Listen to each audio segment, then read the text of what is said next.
Dalam skema hutang piutang, termasuk kredit kepemilikan rumah ataupun otomotif atau lainnya yang dilakukan melalui lembaga keuangan bernama perbankan, leasing atau yang sejenis, akad-akadnya bisa diduga dengan kuat itu adalah akad-akad yang mengandung unsur riba. Alias Anda tidak boleh merestui atau bahkan malah oper kredit, karena berarti Anda akan terjatuh dalam praktek-praktek riba. Dan atas status tersebut tentu Anda berdosa. Namun faktanya Anda telah terjatuh dalam dosa tersebut, sehingga Anda oper kredit.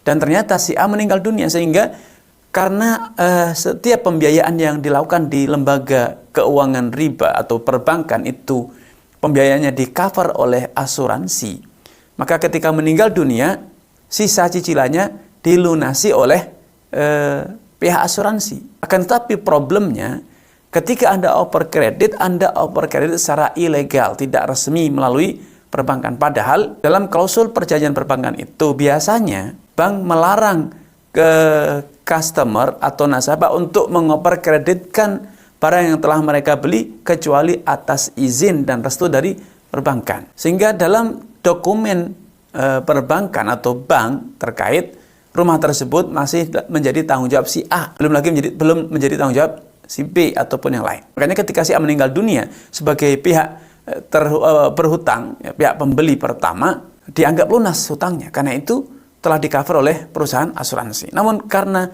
Anda melakukan oper kredit secara ilegal, berarti akad ini telah melanggar kesepakatan. A mengkhianati kesepakatan dengan bank, dan Anda menjadi partner si A dalam melakukan praktek pengkhianatan ini, ingkar janji ini, cedera janji ini. Tentu pertama, Anda dosa kedua kali. Pertama, dosa merestui oper kredit ribawi.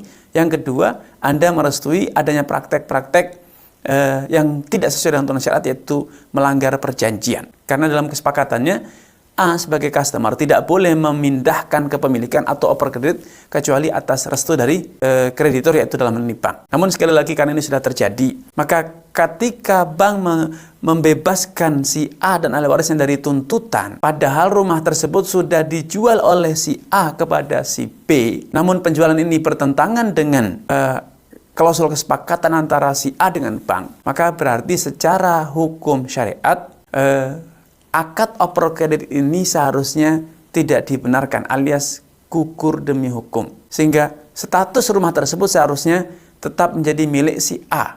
Karena si A secara hukum tidak boleh memindahkan kepemilikan kepada orang lain tanpa restu.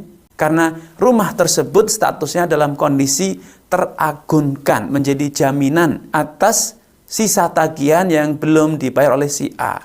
Sehingga dengan demikian, akad antara Anda dengan si A itu secara hukum itu batal. Maka ketika terjadi serah terima bukti kepemilikan rumah dan pihak bank menganggap lunas hutang si A, maka sejatinya rumah itu masih milik A. Karena akad antara Anda dengan si A itu batal.